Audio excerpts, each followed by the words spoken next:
Cool.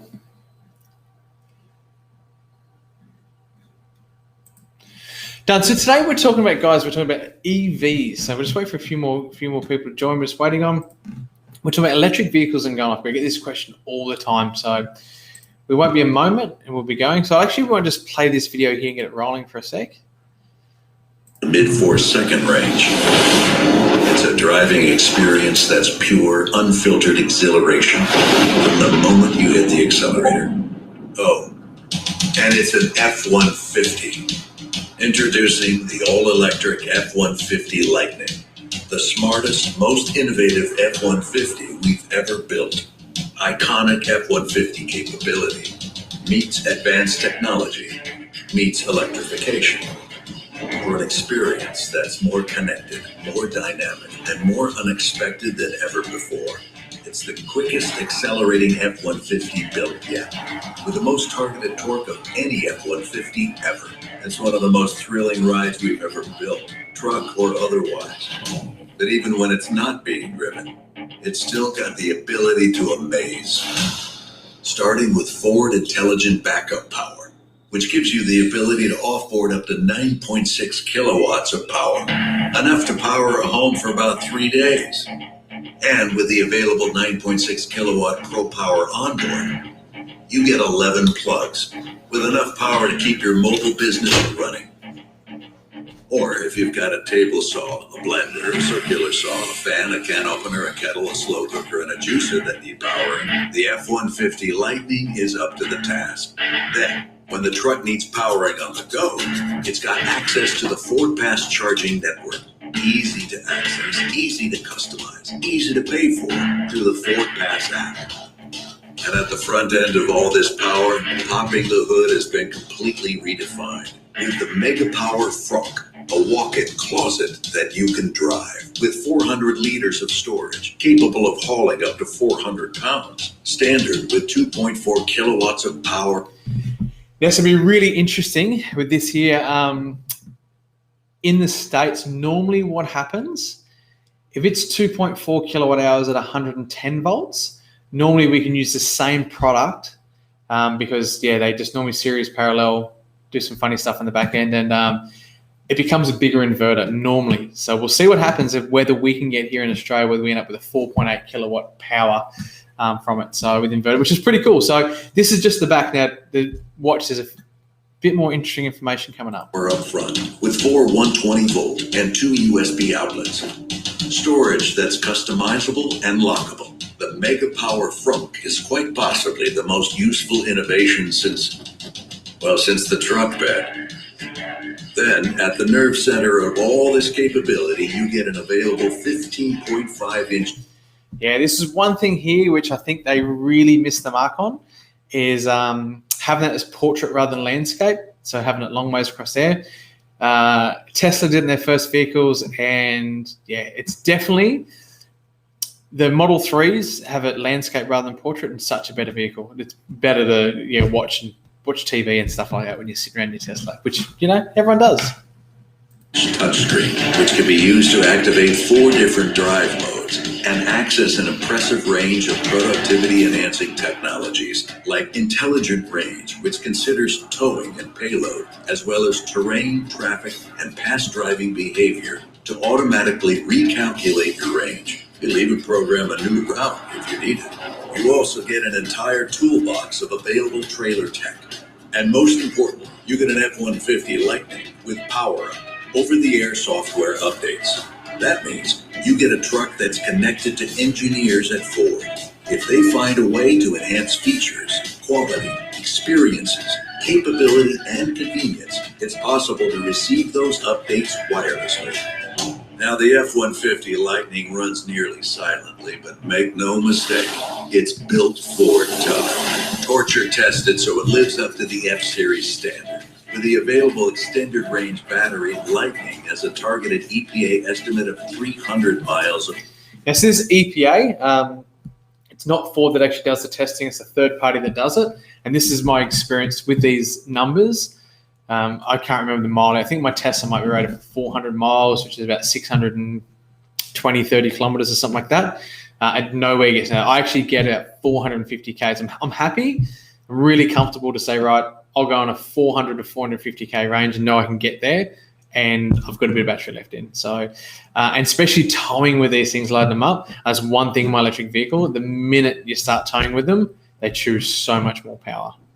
Range, targeted maximum available towing of 10,000 pounds, and targeted maximum payload of 2,000 pounds.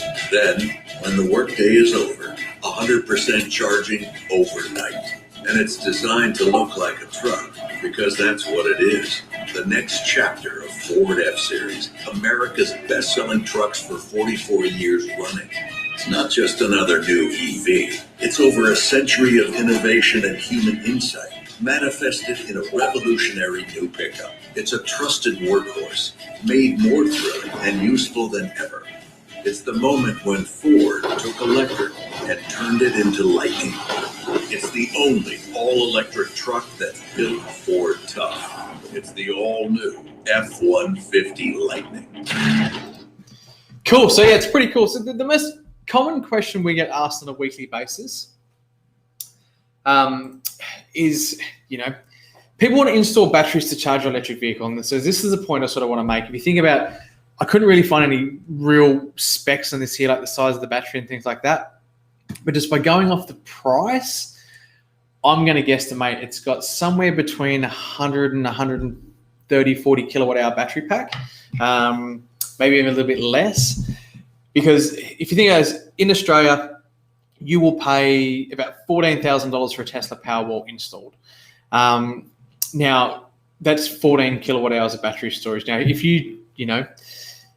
when you do those math and those sums and those calculations, like my car, for example, it's got a 79 kilowatt hour battery. We divide that by 14. You got 4 of those. So it equals that. Oh, so we'll say 4.5 times 14 grand. So it's about $63,000. And the car's in Australia about 70. So really you're paying extra 7 grand for the car on top of the battery. So the cars are really cheap when you look at it from that point of view.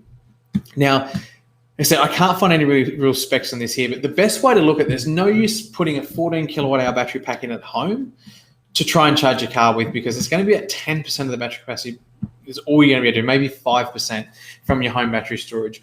If you're going to go on EV and you want to charge it from solar, you're best to make sure that your lifestyle, that you can have your solar cranking of a day, have your car parked in the driveway and charge your car. The reality is, I know for me, most of our life, we're out in the middle of the day or the first thing in the morning, get out, do my appointments, come back, get the car in the office, and I'll leave in the afternoon, go home and things like that. So most of my driving, I can plug my car in somewhere between 10 and 2 o'clock and try and charge. And there is periods I go through which literally the car gets plugged in every morning on off-peak power and gets charged. So it's really no use point trying to go off grid, put batteries in at home just to try and charge an electric vehicle. You're better off thinking and using your mindset that, okay, well, if I've got an electric vehicle at home, that is my battery storage. And if you do the numbers, like if you're doing this from a financial point of view, I'll explain it this way.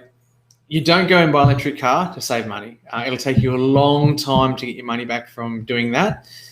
If you compare, though, putting your solar into an electric vehicle, if there's something that you really want, the payback period is so much faster and so much better than charging a home battery and trying to do it from a home battery. Because what you're comparing it to, this morning, some lady I've actually bumped into at my kids' daycare, she said to me, that must be really hard to get serviced, that car. Since I moved to Lismore, really struggled to try and get my Audi serviced. And I was like, it doesn't require servicing. So it doesn't require servicing.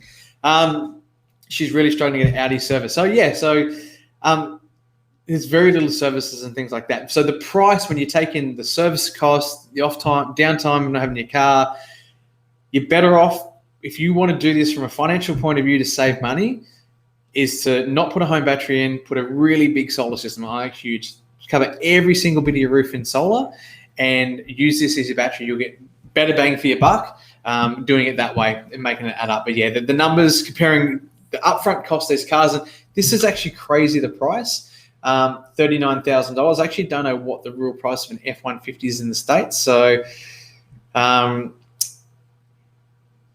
yeah, I really don't know what the price of an F-150 is. That $7,500 tax credit, something we don't get here in Australia.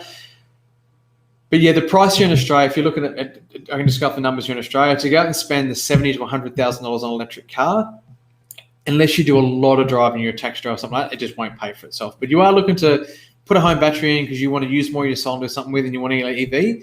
If you can go do your errands and stuff in the morning, drop your kids to school, you work from home, you've got between 10 and 3 o'clock in the afternoon to pump your solar into your car, it will make sense, it will work. So something to think about. So yeah, but with these EVs as well, with this Ford F-150 is another reason I really want to talk about this. From day one, now Teslas do have this capability, they haven't mentioned it or anything. It is in the software. These F-150s in a blackout, you will be able to use this car in a blackout situation to power your house. Now, I don't know the ins and outs. There's very likely you're going to have to spend a couple of $1,000s on having a protection device to put in so you can't feed back to the grid in a blackout situation to protect the end users, or it's got power points everywhere. So it's got power points in the back. I missed in the video part, but I think it's got a 9 kilowatt inverter all up. And they reckon you can charge your house for 3 days or something like that, or run your house for 3 days in a blackout situation from the vehicle.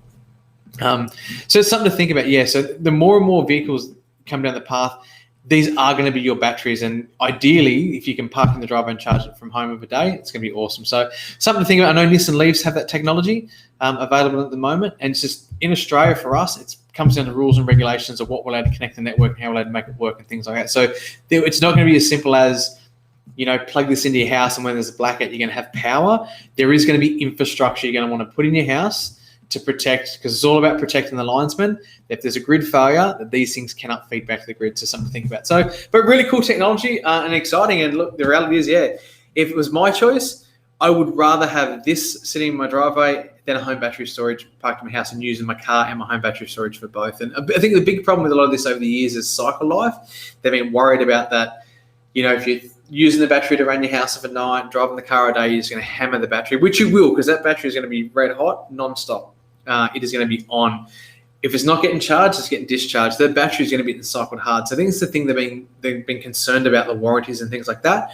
And I know Tesla with their new battery is they're ready to go. I know that a lot of the newer cars will have this functionality built into it, that you will be able to power your house and stuff like that. And Ford have already from day one saying, hey, you can plug this in and charge your house. So cool, guys. Any questions or comments, put down below. I'd love to hear your opinions and your thoughts of it. How do you feel about the future of electric vehicles, and is it something you're going to buy yourself? So, all right, guys, thanks for watching, and we'll talk soon. Have a great day.